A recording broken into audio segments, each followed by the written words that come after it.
Pernah nggak punya perasaan Allah tuh dekat dengan para nabi, tidak dekat dengan saya? Pernah? Allah tuh dekat dengan para sunan, para wali, tidak dekat dengan saya. Pernah begitu? Sembuhkan dengan ayat kursi. Allah itu ternyata meliputi semuanya. Cuman bedanya apa?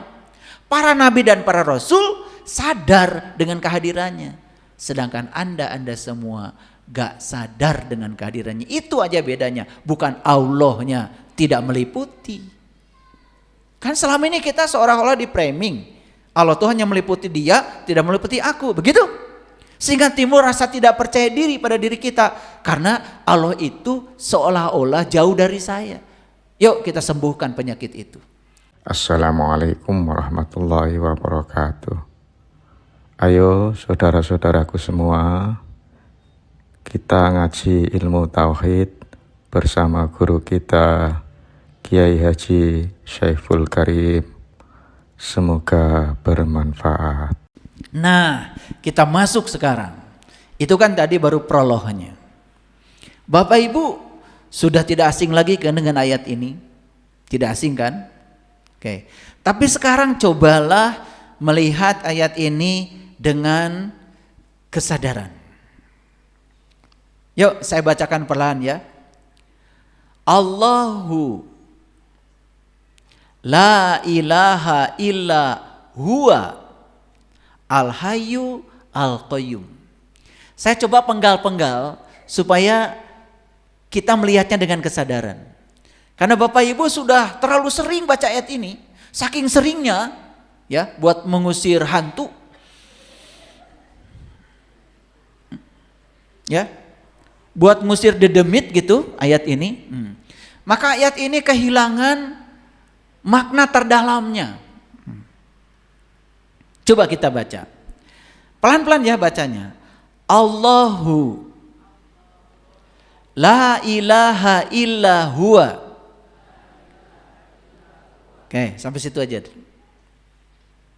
Jadi kata pertama adalah Allah. Kata yang kedua, kalimat yang kedua, la ilaha illa huwa. Sekarang saya terjemahkan. Allah. Tidak ada Tuhan selain Dia. Bisa nggak kita mengatakan tidak ada Tuhan selain Dia kalau kita belum tahu dan kenal kepada Allah? Bisa nggak? Gak bisa. Ulangi. Dulu waktu kalian masih muda, saya panggil kalian ya, dulu waktu masih muda,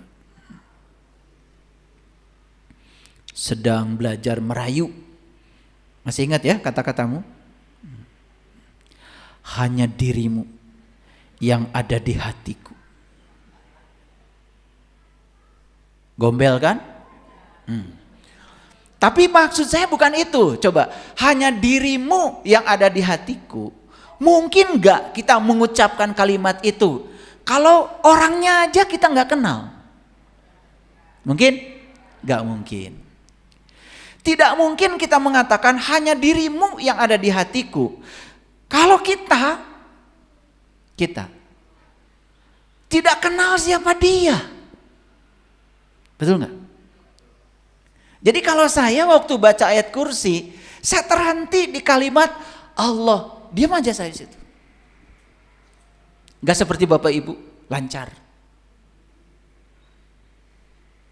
Langsung Allahu la ilaha illa huwal hayyul qayyum. Bahkan dibaca setiap sholat. Saya tidak pernah menggunakan ayat ini untuk mengurusi hantu.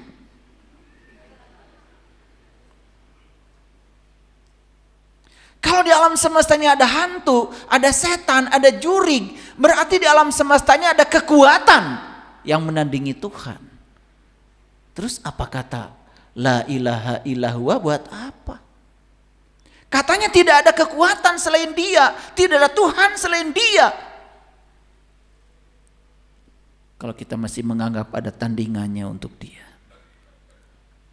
Karena kita polos, asal bicara. Begitu disebut baca aja ayat kursi sekian kali, utangmu lunas, tambah banyak utangnya. Ini pengalaman yang senyumnya paling kencang pernah begitu. Karena kita tidak menyadari. Coba dari kalimat Allah. Kalau saya timbul pertanyaan, Allah itu alif lam lam ha. Dia tulisan Allah, dia sebutan Allah. Dan bagi saya itu tidak cukup. Tidak cukup. Itu label. Dan bagi saya itu tidak cukup. Saya harus merasakan kehadirannya. Saya harus mengenalnya. Saya harus bisa mengingatnya. Gitu gak Bapak Ibu ngajinya? Makanya cepat ya Bapak Ibu ngajinya ya. Makanya kalimat la ilaha illa huwa, tidak ada Tuhan selain Dia. Bapak Ibu, kata Dia itu harus ada. Kata Dia itu harus ada alamatnya. Kemana? Tapi karena sampai hari ini kita tidak mengenalnya, sampai hari ini kita tidak berusaha mengenalnya, bahkan merasakan kehadirannya saja, nyaris tidak ada waktu. Maka yang keluar dari mulut ini hanya kata-kata yang kosong, yang tidak ada maknanya. Betul Bapak Ibu? Apalagi kalimat selanjutnya, Al-Hayyu Al-Qayyum. Dia maha hidup, dia maha berdiri sendiri. Ini tidak bisa dijelaskan dengan kata-kata. Ini harus dialami langsung. Dia maha hidup. Kalau dia maha hidup, berarti dia yang memberikan kehidupan pada semua yang hidup. Dia adalah asal muasal semua kehidupan. Sekarang saya tanya sama Bapak Ibu.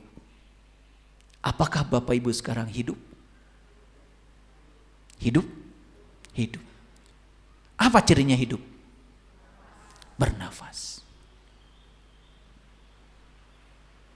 Apa cirinya mati? Tidak bernapas. Itu aja. Gak usah pusing-pusing. Ya? Apa cirinya hidup? Bernapas. Cirinya mati? Coba perhatikan. Napas itu kan masuk, tinggal keluar. Masuk lagi, tinggal keluar. Betul? Ada saat gak di mana napas keluar? Ada. Berarti ada gak saat di mana kita mati? Ada. Sebetulnya kita itu sekarang sudah hidup, mati, cuma tidak disadari. Makanya ada saat di mana saat napas keluar gak masuk lagi. Kan disebut dia telah menghembuskan napas yang terakhir. Namanya apa? Mati. Karena mati itu sederhana, napas keluar gak masuk lagi, gitu aja. Paham? Paham? Masih takut dengan mati? Lah kita sudah mengalaminya. Nah sekarang pertanyaan, apa yang membuat kita hidup? Nafas. Berarti nafas itu apa? Nafas itu adalah sumber kehidupan. Betul? Jadi menyadari nafas saja, itu sudah menyadari keberadaan Dia yang maha hidup. Makanya hampir semua pelajaran spiritual diawali dengan menyadari nafas. Coba Bapak Ibu ketika sedang kusut pikiran, duduk tenang, tarik nafas perlahan. Rasakan sang hidup masih bersama kita. Rasakan beberapa saat dia tinggal. Rasakan dia keluar. Kenapa? Jangan lupa. Napas yang kita ambil bisa jadi adalah napas yang pernah dikeluarkan dari orang lain dan tinggal di tempat ini. Artinya kita ini terhubung dengan semua orang. Makanya napas kita keluarkan dulu biar dipakai orang lain, tarik lagi. Jadi kita dengan orang lain itu saudara. Saudara. Bagaimana kita bisa menyakiti orang? Bagaimana kita merendahkan orang? Bagaimana kita bisa menghujat orang? Coba perhatikan. bajunya macam-macam. Kerjanya menghujat orang karena berbeda. Ngakunya ulama. Mengerikan. Apa yang mau kita tiru dari dia? Sedangkan orang baik menurut penelitian tadi bersifat universalistik. Dia bisa menerima semua orang apa adanya. Itu baru orang baik.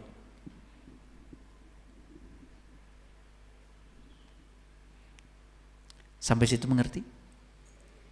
Al-Qayyum yang maha tegak. Ada yang mengatakan Al-Qayyum itu yang terus menerus mengurusi kebutuhan semua makhluknya. Coba Bapak Ibu lihat saya semuanya. Kalau dia masih hadir sebagai napas dalam diri kita, berarti dia terus menerus mengurus semua kebutuhan kita. Cuman sayang, kita tidak bisa membedakan mana kebutuhan, mana keinginan. Kita berfokus pada keinginan terus menerus. Kita digerakkan oleh ambisi ego, bukan digerakkan oleh kesadaran. Kalau kita digerakkan oleh kesadaran, dia tidak pernah meninggalkan saya sedetik pun. Dia selalu memenuhi selegal kebutuhan saya dalam hidup saya. Coba Bapak Ibu, karena ada nafas, Bapak Ibu bisa melihat. Kebutuhan bukan melihat. Kebutuhan. Sadar gak? Kalau bisa melihat itu berarti kebutuhan melihat kita sedang dipenuhi oleh dia. Sadar? Bapak Ibu bisa mendengar saya sekarang? Sadar gak? Kalau bisa mendengar itu kebutuhan? Sadar gak? Kalau kita bisa mendengar karena dia hadir bersama kita. Karena kita masih bernafas, maka kita dipenuhi kebutuhan. Bapak Ibu ingin pergi ke sana, melangkah. Dipenuhi gak kebutuhan Bapak Ibu? Bapak Ibu ingin minum, kemudian bisa mengambil air, bisa memegang gelas, bisa menarik gelas, memasukkan air ke mulut. Kebutuhan bukan? Dipenuhi gak kebutuhan kita? Bapak Ibu gatal, pengen garuk, bisa menggaruk. Dipenuhi gak kebutuhan kita? Sadar gak kalau semua kebutuhan kita dipenuhi oleh dia? Tetapi apa yang terjadi dengan kita? Kita merasa seolah-olah dia jauh di sana. Dan kita terpisah dari dia. Seolah-olah kita bisa menggaruk karena kita. Seolah-olah kita bisa melangkah karena kita. Seolah-olah kita bisa melihat karena kita. Seolah-olah kita bisa mendengar karena kita. Itulah yang salah dari kita selama ini. Maka kita menganggap seolah-olah dia jauh bersama kita. Dan kita berteriak, merengek-rengek. Minta segala kebutuhan dipenuhi. Padahal yang sedang kita minta pada dia keinginan-keinginan dari ambisi ego kita, bukan kebutuhan kita. Bapak Ibu, karena Bapak Ibu bisa bernapas, Bapak Ibu bisa mengeluarkan air kencing dari tempat yang kotor. Kebutuhan bukan itu. Karena ibu bapak makan sembarangan dan ada sisa makanan yang harus dibuang ke anus kita, dan kita bisa membuangnya, diberi rasa oleh dia karena kita bisa bernafas. Jadi kehadiran dia dalam diri kita masihkah kita sangsikan? Dan kenapa ayat ini kemudian dipakai untuk mengusir hantu, mengusir dedemit? Dedemit itu kebodohanmu, dedemit itu adalah kelengahanmu, dedemit itu sesungguhnya adalah ketidaksadaran. Bukan dibaca berulang-ulang ayat ini, disadari isinya. Coba, saya cuma baca Allahu la ilaha illa huwa al-hayyu al-qayyum. Itu aja sudah tidak sanggup lagi meneruskan. Coba sekali lagi. Bapak Ibu sadari kalimatnya. Allahu la ilaha illa huwa al-hayyu al-qayyum. Ada gak? Terasa gak kehadirannya di sini? Terasa gak? Subhanallah. Kenapa kita masih cemas, khawatir, takut, sedih? Karena selama ini kita belajar agama nyaris tanpa kesadaran. Otak kita terus dicokoki hafalan-hafalan. Dan kita membaca berulang-ulang seperti robot tanpa kesadaran. Perhatikan Bapak Ibu. La ta'khuduhu sinatu wala naum. Dia tidak pernah terkantuk. Dia tidak pernah tertidur. Coba rasakan kalimat itu. Lihat pada diri kita. Lihat pada diri kita. Bapak Ibu. Ketika Bapak Ibu tidur, kaki tertidur, tangan tertidur, mulut tertidur, telinga tertidur, pikiran tertidur. Semuanya istirahat. Satu yang tidak ikut tidur. Nafas. La ta'khuduhu sinatu wala naum. Kalau saya baca ayat itu, Tuhan, aku sedang istirahat dan tidur saja. Engkau selalu terjaga, memenuhi segala kebutuhan hamba. Masihkah kita mempertanyakan Dia?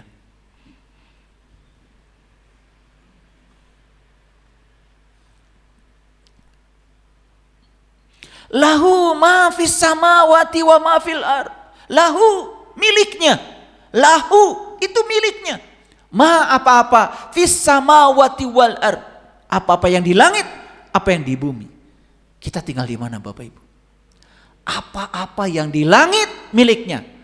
Apa-apa yang di bumi miliknya. Sekarang saya tanya Bapak Ibu.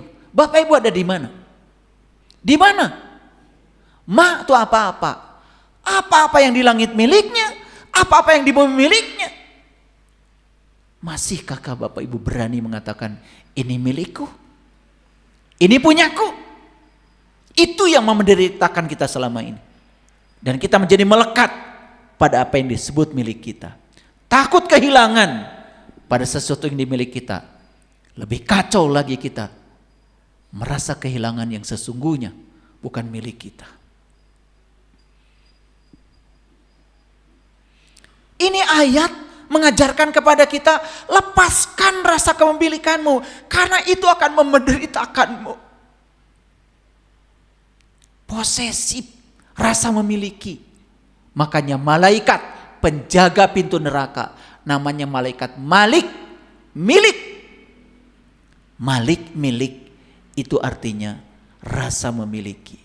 Begitu kita punya rasa memiliki yang dalam pada apapun, kita sudah menciptakan neraka bagi diri kita karena kita akan takut kehilangan. Lihat tuh orang-orang yang merasa jabatan adalah miliknya, dia takut kehilangan jabatannya, takut kehilangan rumah dinasnya, takut kehilangan berkah mobilnya, takut kehilangan segala kemudahan yang didapatnya. Itu penderitaan.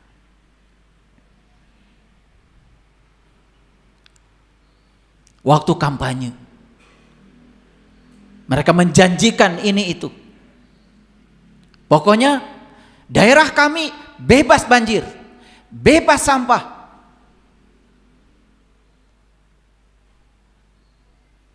Giliran ada banjir, cuman mohon maaf. Yang penting berjanji dan dipilih. Setelah dipilih, gak peduli lagi dengan janji-janji. Itulah bedanya. Kuasanya Allah dengan kuasanya para pejabat.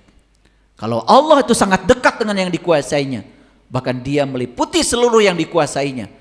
Dia tidak pernah tidur, tidak pernah ngantuk. Menjaga, memenuhi segala yang dikuasainya. Beda dengan pejabat. Makin tinggi kuasanya, makin sulit bertemu rakyat.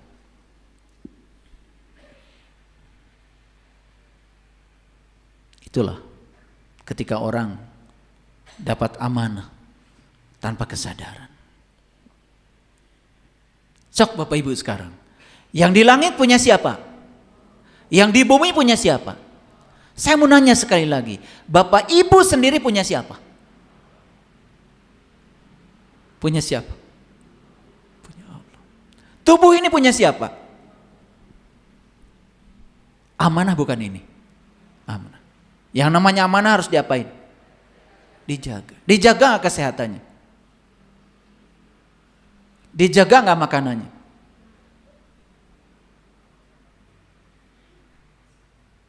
Dijaga nggak kesuciannya? Lihat saya semuanya. Tubuh ini sering dikatakan kuil suci. Tempat di mana Tuhan bersemayam di tubuh kita. Dan kita mengotorinya dengan harta yang kotor. Mengotorinya dengan pikiran yang kotor. Mengotorinya dengan kebencian, dendam.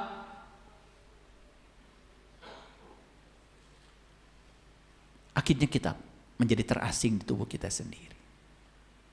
Coba rasakan Bapak Ibu. Ketika rasa kepemilikan itu kita lepaskan, apa yang terjadi? Begitu seseorang tidak merasa memiliki, malah dia akan diberikan berkah yang jauh lebih banyak.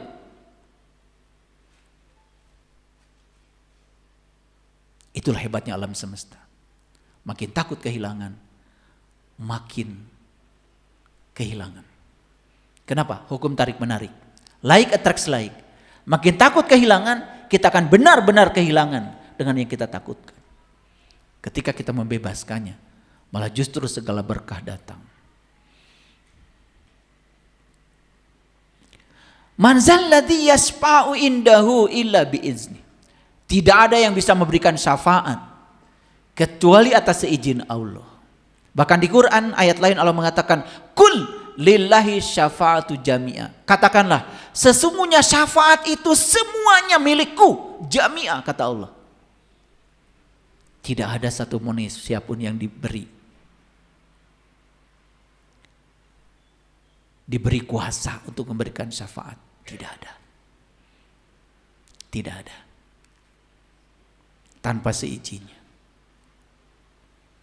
Tahu nggak syafaat itu apa? Syafaat itu pertolongan. Bagaimana cara Rasulullah menolong kita? Bagaimana cara Nabi Muhammad menolong kita? Sudah tahu caranya? Selalu gitu, oh nanti di akhirat, nanti di akhirat. Tidak. Cara beliau menolong kita, beliau telah mewariskan ilmu yang menyelamatkan beliau itu kepada para sahabat, para tabi'in, tabi'in, para sunan, para wali. Dan ketika kita dapat ilmu yang menyelamatkan beliau, hari ini di sini sekarang, ilmu yang kita dapat itulah syafaat yang sebenarnya. Dengan ilmu itulah kita akan bisa hidup seperti beliau hidup.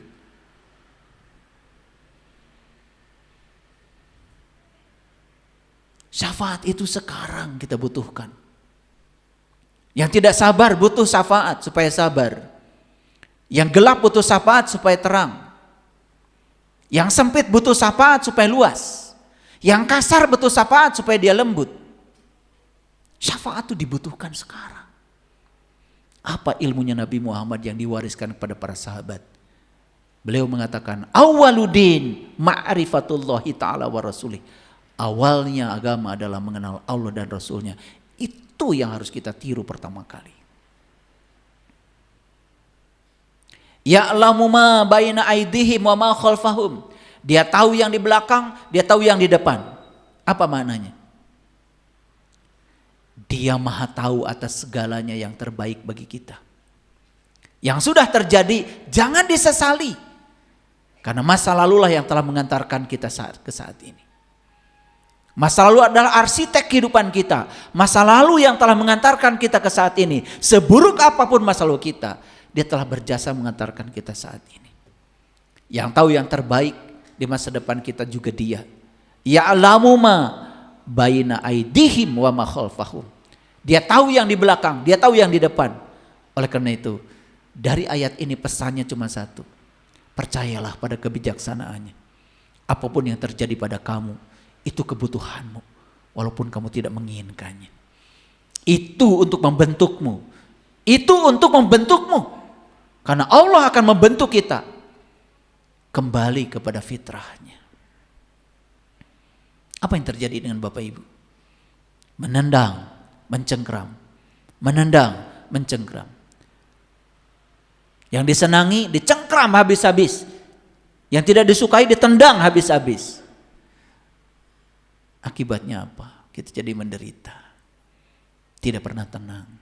Rasa kepemilikan kita semakin kuat. Makanya bedanya malaikat penjaga surga dengan neraka apa? Malaikat penjaga neraka namanya Malik, milik. Milik itu kepunyaan. Rasa memiliki itu adalah neraka. Tetapi penjaga surga siapa? Ridwan, ridho. Makanya kalau kita ridho, apapun yang terjadi, surga. Ridho dengan pasangan. Percaya pada Allah kalau itu kebutuhan kita. Terima dia apa adanya. Hargai dan hormati. Coba perhatikan saya. Pasti abadi pasangannya. Yang tidak ridho, menolak. Karena ada ambisi ego di sini. Ego itu tidak suka. Tidak suka yang dia tidak cocok dengan ekspektasinya. Makanya dia akan begitu mudah saja. Karena sudah tidak cocok, sudah saya tinggalkan. Dikiranya meninggalkan itu selesai. Tidak. Dia sedang menciptakan hukum sebab akibat yang baru. Dia akan dipertemukan dengan orang yang sama. Atau lebih buruk dari itu. Tidak ada cerita meninggalkan yang buruk, mendapatkan yang baik. Gak ada cerita. Keren gak Bapak Ibu ayat kursi ini? Keren. Kenapa selama ini tidak keren? Taunya ini ayat buat nakut-nakutin setan. Padahal setannya siapa? Lah. Setan itu kebodohan kita, kegelapan kita, ketidaktahuan kita, ketidaksadaran kita. Itu yang akan menghancurkan kita. Setan itu bukan entitas yang di luar diri kita. Bapak Ibu tidak pernah diganggu oleh siapapun. Bapak Ibu hanya diganggu oleh ambisi ego Bapak Ibu sendiri. Coba saya mau nanya. Yang menyebabkan Bapak Ibu tidak bangun tadi malam. Siapa? Ada setan gitu datang. Jangan bangun begitu. Kan yang bilang, yang menyebabkan kamu tidak bangun tadi malam itu cuman begini. Sudah ada isyarat harus bangun, kemudian kamu yang bilang dingin, gitu aja. Siapa yang bilang dingin? Siapa yang bilang dingin? Setan. Tahu sekarang wajahnya setan? Iya. Cuman bilang dingin gitu aja. Langsung pakai selimut lagi. Betul? Ada pihak lain yang datang? Enggak ada. Masa masih harus dijelaskan yang kayak gitu? Oke. Wala yuhituna bi syai'in min ilmihi ila bima syaa.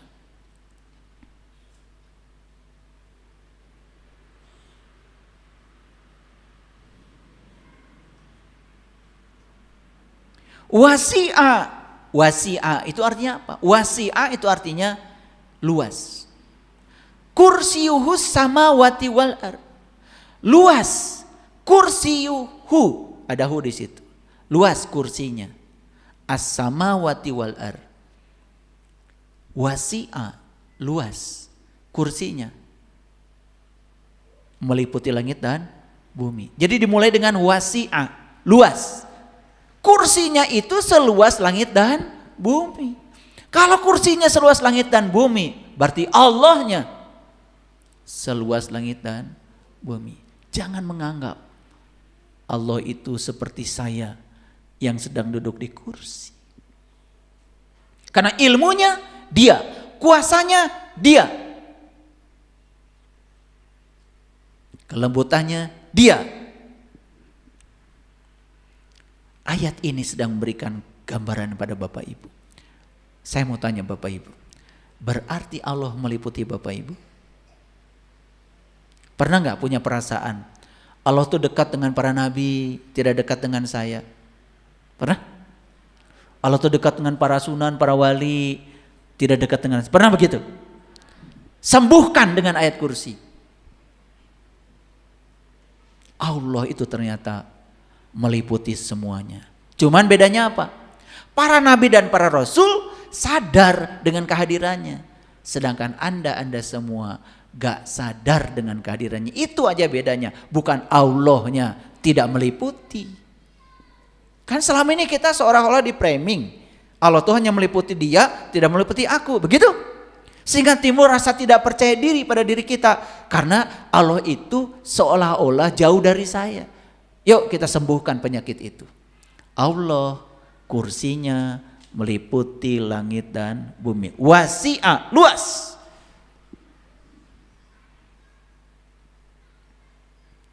Wala ya'uduhu hifduhuma, dan Allah tidak merasa berat mengurus yang di langit, tidak merasa berat mengurus yang di bumi. Coba Bapak Ibu, kalau kita mau mikir sebentar aja. Ini bumi ada di ruang kosong, ini matahari ada di ruang kosong. Ada di ruang kosong nih, kok matahari dan bumi itu bisa diam di tempatnya?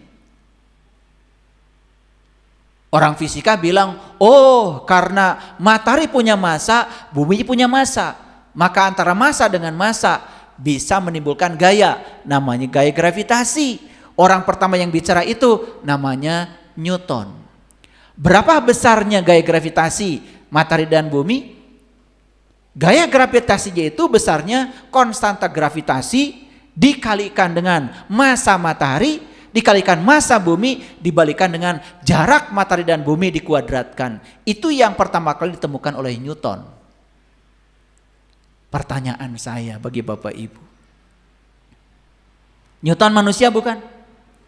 Apakah Newton menciptakan hukum? Apakah Newton menciptakan hukum? Apakah ada manusia di semesta yang bisa menciptakan hukum? Ada apa tidak? Ingat, Newton itu hanya orang pertama yang menemukan bahwa di alam ada yang namanya hukum gravitasi. Hukum gravitasi itu adalah hukum Tuhan. Yang menjaga bumi dan matahari tetap di tempatnya, ya Dia yang Maha Kuasa. Bukan Newton. Newtonnya juga sudah meninggal, tapi hukumnya tetap ada. Jadi yang disebut dengan hukum-hukum fisika itu sering disebut dengan sunatullah. Itu hukum Allah. Dan hukum Allah adalah Allah itu sendiri. Nih tauhid tingkat SD ini.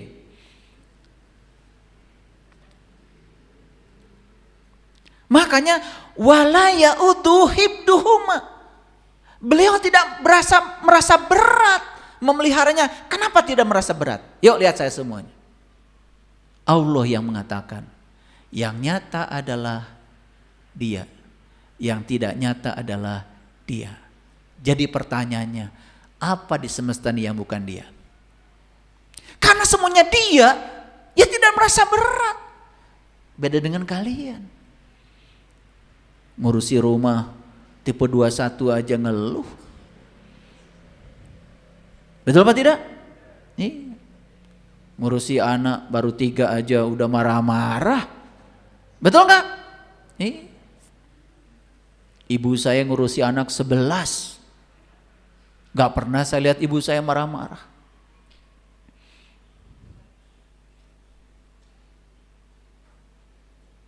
Kenapa dia tidak merasa berat memelihara apa yang di langit yang di bumi?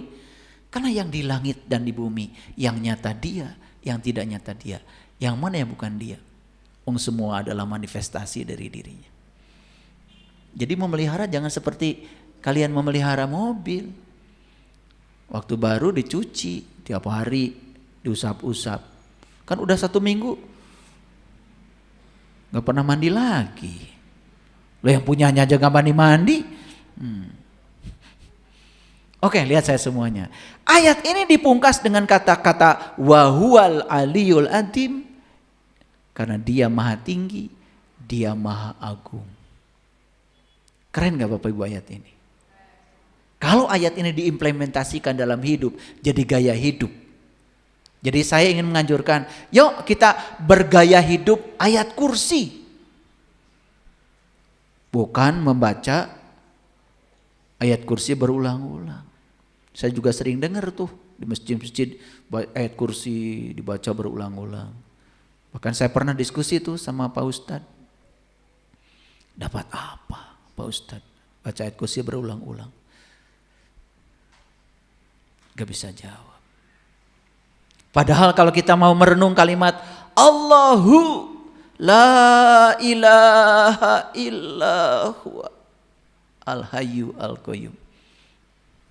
Sampai situ aja sudah menggigil saya.